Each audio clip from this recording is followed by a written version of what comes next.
During a special live episode of her renowned talk show, Oprah Winfrey receives an unexpected message from Ibrahim Traoré, the president of Burkina Faso. The message resonates deeply with Oprah, evoking strong emotions as she shares her personal reflections on leadership, resilience, and the power of solidarity across continents. The moment becomes a viral sensation, but behind the cameras, Oprah embarks on a personal journey that challenges her to confront past struggles and reassess her role in promoting global change. This 15-chapter story explores cultural intersections, personal vulnerability, and the impact of empathy in the public eye.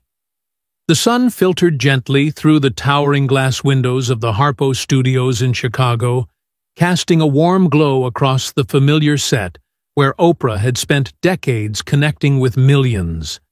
The air inside buzzed with its usual pre-show energy.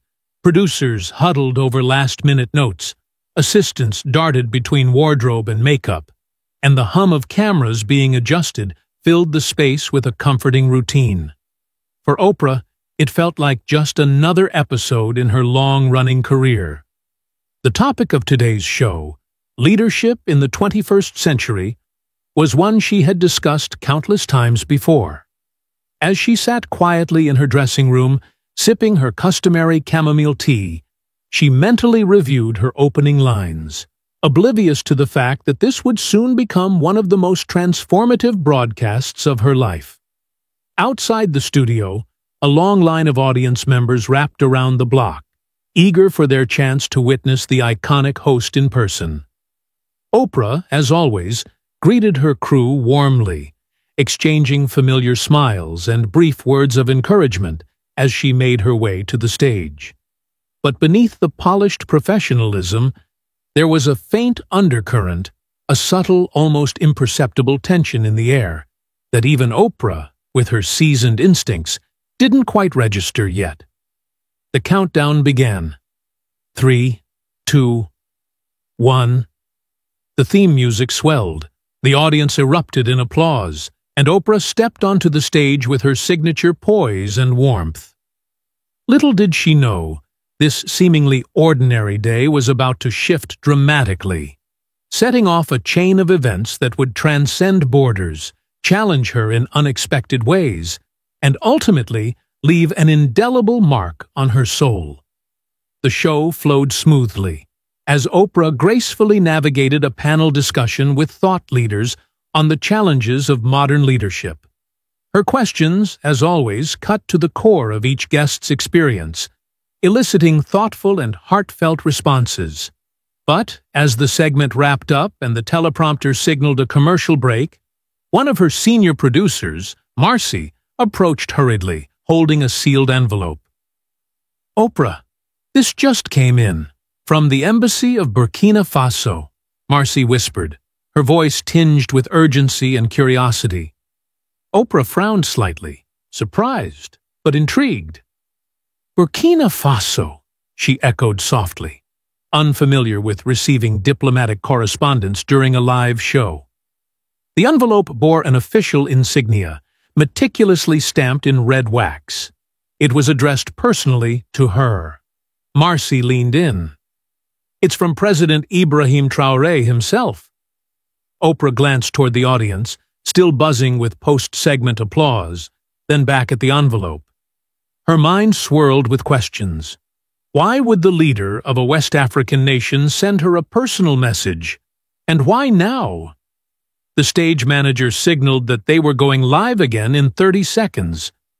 Oprah took a steadying breath, slipping the envelope beneath her note cards as the countdown resumed. The applause reignited as she turned to face the cameras, smiling with practiced ease.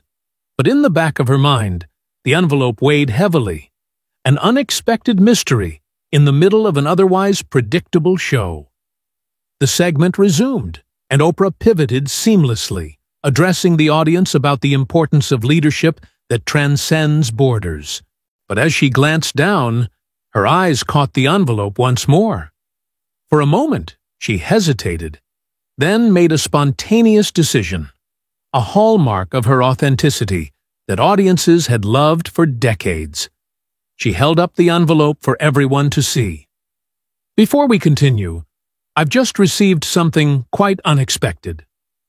The room fell into a curious silence. Oprah carefully broke the wax seal and unfolded the letter inside. Her voice, steady but with a rising undercurrent of emotion, began to read, "Dear Ms. Winfrey, your voice has reached beyond the confines of entertainment. It has become a compass for those navigating struggle, for those seeking hope." As she continued, the words of President Traoré resonated deeply. He spoke of their shared experiences of rising from adversity, of the moral weight of leadership, and of the importance of global solidarity. Midway through the letter, Oprah's voice faltered, her throat tightening with unexpected emotion. The studio grew still. Not even the faint whir of the cameras could be heard. By the time she reached the final line, "In you, I see the courage that our world desperately needs," a tear slipped down her cheek. She gently folded the letter, exhaled slowly, and looked up at the audience, her eyes glistening. No one clapped. No one moved. The moment had become something sacred. Oprah sat silently for a beat, her usual composure overtaken by the raw honesty of the moment. "I wasn't expecting that," she whispered, her voice breaking ever so slightly. The audience watched, mesmerized, as Oprah, known for her strength and poise, allowed herself to be visibly vulnerable on live television. She reached instinctively for the letter again, her fingers tracing its edges as if grounding herself in its physical presence. "It's remarkable," she said finally, turning to the camera, "to know that what we do here, in this space, reaches someone leading a nation half a world away." The audience erupted in a soft, empathetic applause, not the usual exuberant cheers, but a warm, understanding acknowledgement of the magnitude of the moment. Behind the scenes, the control room was frozen. No one dared interrupt. Oprah dabbed at her eyes with a tissue, then smiled faintly. "Let's take a break," she said gently. But even as the commercial music played and the cameras cut away, the emotional weight lingered, palpable and profound. When the show resumed, the teleprompter displayed the next set of questions for the panelists, but Oprah barely glanced at it. Instead, she leaned forward in her chair, her expression contemplative yet resolute. "Sometimes, life interrupts your plans in ways you never anticipate," she began, her voice steady now, resonant with conviction. She looked out over the audience and then directly into the camera, speaking not just to those in the studio, but to the millions watching from living rooms around the world. Leadership isn't just about titles or positions. It's about connection. It's about showing up for others, even when your voice shakes. A ripple of applause swept through the studio, but Oprah barely registered it. She was in a different space now, one of reflection, of purpose. Social media, in the meantime, exploded. Within minutes, hashtags like #Oprah Emotional and #Traoré Message were trending globally. Clips of the moment circulated at lightning speed, resonating with audiences far beyond her traditional viewers. But for Oprah, none of that mattered in this moment. What mattered was the undeniable reminder that her words, her work, and her very presence could ripple across continents in ways she hadn't fully realized. As soon as the cameras cut and the applause faded, Oprah exhaled deeply, as though releasing a weight she hadn't realized she was carrying. She walked slowly back toward her dressing room, the letter from Traoré still in her hand, now slightly crumpled from her grip. Inside the quiet space, away from the relentless gaze of cameras, she sat in front of the vanity mirror. For a long moment, She just stared at her reflection, poised, powerful, yet visibly shaken. A soft knock interrupted her thoughts. "Hey!" Gayle King peeked in, her voice gentle. She'd known Oprah for decades and could read her friend's emotions with unnerving precision. Without saying a word, Gayle walked over and sat beside her, resting a comforting hand on Oprah's shoulder. "That was something," Gayle finally whispered. Oprah nodded, swallowing hard. "It caught me off guard," she admitted. "Not just the words, but the truth of it." She unfolded the letter again, rereading it slowly. For all her years in media, for all the accolades and milestones, this felt different. It wasn't an award or a scripted moment. It was a raw, unscripted acknowledgement of her humanity and influence from someone leading a country she barely knew. Gayle squeezed her shoulder gently. "You okay?" Oprah managed a soft, bittersweet smile. "Yeah, I just wasn't expecting to feel so seen." Later that evening, kind, lone in her Montecito home, Oprah sat curled up in her favorite armchair by the fireplace. Her laptop rested on her knees, the screen aglow with articles and documentaries about Ibrahim Traoré, a former military officer who had defied the odds, now leading Burkina Faso through tumultuous times with a blend of defiance, pragmatism, and hope. She watched footage of him addressing his people, his voice steady, his eyes resolute. The more she learned, the more Oprah felt an unexpected kinship, not political, but personal. Both had risen from humble beginnings, both had endured public scrutiny, and both had wrestled with the responsibilities and isolation that come with leadership. She closed the laptop and looked out at the California night sky. For the first time in years, Oprah felt the pull of something beyond her immediate world, beyond ratings or headlines, a deeper calling to understand and connect. 3 days later, as she sifted through her morning correspondence, Oprah paused at a distinctive envelope marked with diplomatic insignia. Her assistant hovered nearby, eyes wide. "It's from the office of the President of Burkina Faso." Oprah opened it carefully.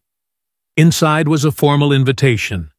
President Ibrahim Traoré was extending a personal welcome for her to visit Burkina Faso, to engage in dialogue about leadership, resilience, and the role of media in shaping narratives between continents.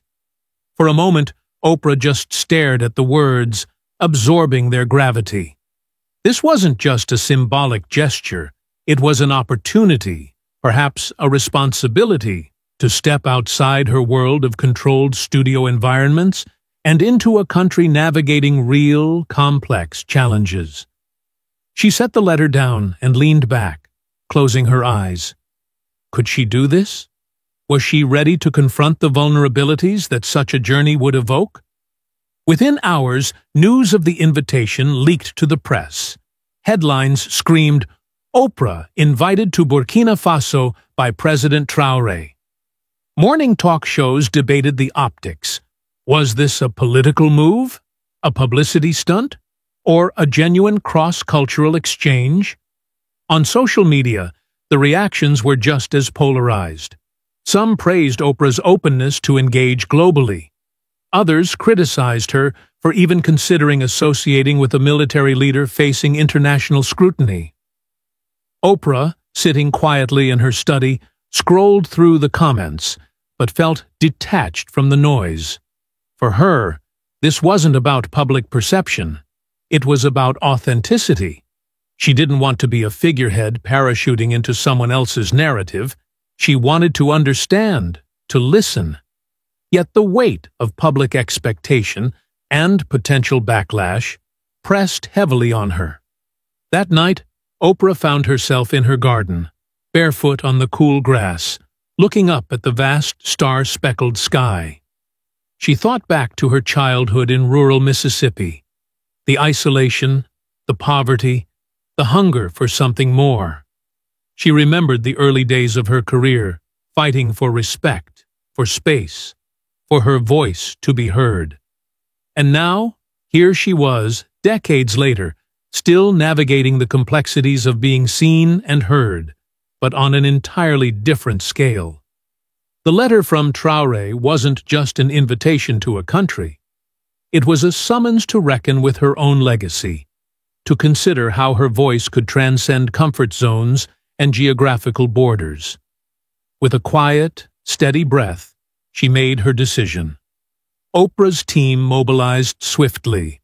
Security protocols were established, cultural advisors consulted, and a discreet itinerary crafted to balance safety with authenticity. But Oprah's preparation wasn't just logistical. She immersed herself in West African history, revisited the works of writers like Chinua Achebe and Chimamanda Ngozi Adichie, and spent long hours in reflection and meditation. She wanted to arrive not as a celebrity on tour, but as a student, ready to listen, to learn, and to bear witness. As her stylist packed breezy linen dresses alongside headscarves and modest attire, Oprah smiled at the irony. For all her worldly experiences, this felt like one of the most humbling journeys she had ever undertaken. The moment Oprah stepped off the private jet onto the tarmac of Ouagadougou International Airport, she was enveloped by the dry, warm air of Burkina Faso. A vibrant, welcoming party awaited her, traditional drummers beating complex rhythms, dancers adorned in vivid fabrics swirling in celebration. President Ibrahim Traoré himself approached with a broad, genuine smile. "Madame Winfrey," he greeted her warmly, extending both hands. Oprah returned the gesture, their eyes locking in mutual respect. There was no pompous formality, only two leaders recognizing the humanity in each other. As local media captured the moment, Oprah took a slow, deep breath, feeling both the foreignness and the familiarity of this place. For the first time in a long while, she wasn't here to lead, but to follow.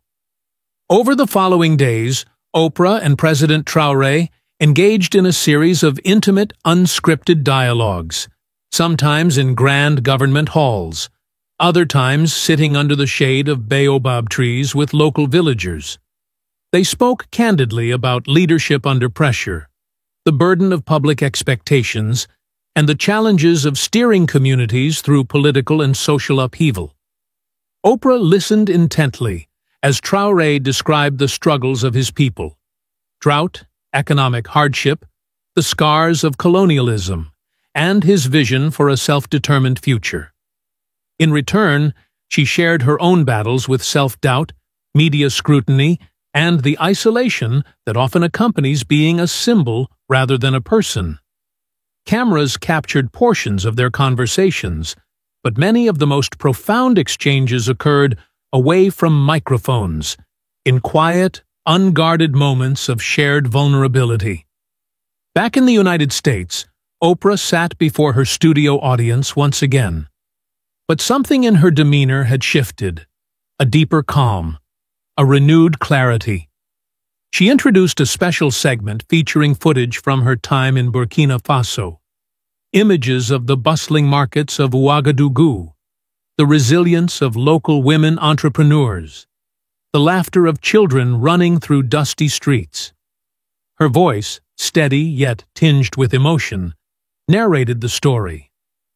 Not of a celebrity visiting a foreign land, but of a woman seeking connection across the boundaries of geography and identity. "I went there thinking I was going to share my knowledge," she confessed. "But I left with more than I could have ever given." The audience rose in a standing ovation, many with tears in their eyes.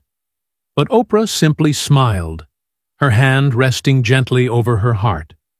Months passed, but the ripple effects of that moment, the live letter, the emotional broadcast, the journey to Burkina Faso, continued to unfold. Inspired by her experience, Oprah launched a new foundation dedicated to fostering leadership among young African changemakers, providing scholarships, mentorships, and media platforms for their voices. She maintained correspondence with President Traoré, occasionally exchanging letters reflecting on their ongoing journeys in leadership. The viral clip of her emotional reaction remained one of the most viewed moments of her career. But for Oprah, it wasn't about the numbers. It was about the reminder that vulnerability is strength, that leadership is connection, and that even in a world divided by politics, race, and geography, shared humanity can and must prevail. As she often said in interviews after, "Sometimes the most powerful messages come when you least expect them, and they change you forever."